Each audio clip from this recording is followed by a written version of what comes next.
Bismillahirrahmanirrahim. Assalamualaikum warahmatullahi wabarakatuh.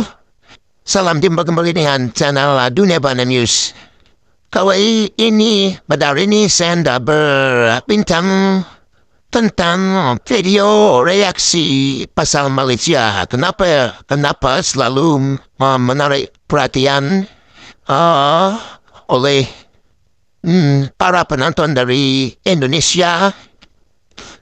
Menurut pandangan saya bahwa video reaksi tentang Malaysia di YouTube memang sering menarik banyak penonton Indonesia. Berikut ini saya akan beberapa kemungkinan ungkapkan kenapa fenomena itu bisa terjadi. Alasan video reaksi tentang Malaysia menurut penonton Indonesia mungkin adalah karena adanya faktor roksamaan budaya, sehingga penonton Indonesia merasa tertarik untuk melihat reaksi orang Indonesia terhadap sektor budaya di Malaysia, juga sektor ekonomi, kesehatan, pariwisata, pendidikan, dan lain sebagainya.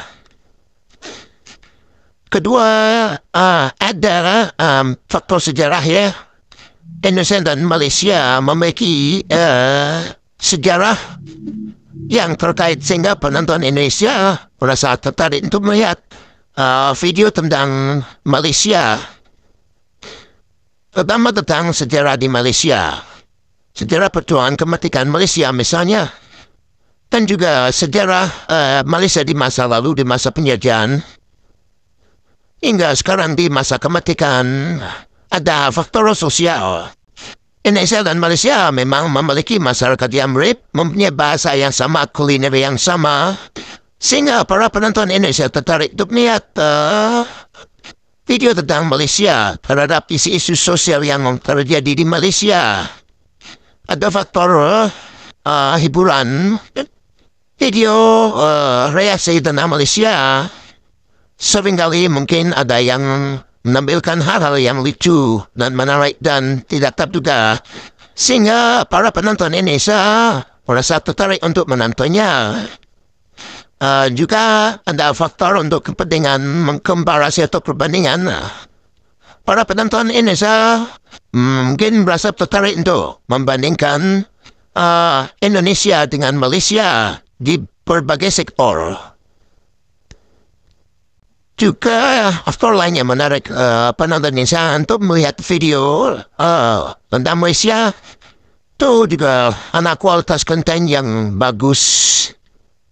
Itu meliputi seperti editing, narasi yang menarik, dan reaksi yang lucu, sehingga membuat para penonton Indonesia merasa tertarik untuk menontonnya. Ada juga faktor promosi yang efektif melalui Facebook, Instagram, sehingga membuat reaksi video tentang Malaysia itu lebih banyak dikenal oleh orang Indonesia, dan lalu saja menarik perhatian orang Indonesia untuk menontonnya.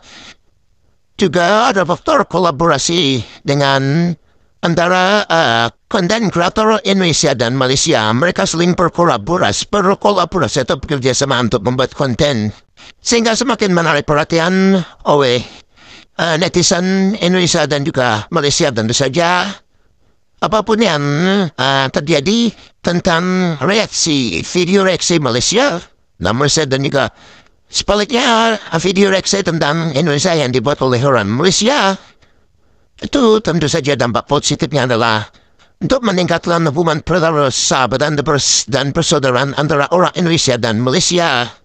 Demikian info yang bisa saya sampaikan. Terima kasih atas perhatian Anda semuanya. Wassalamualaikum warahmatullahi wabarakatuh.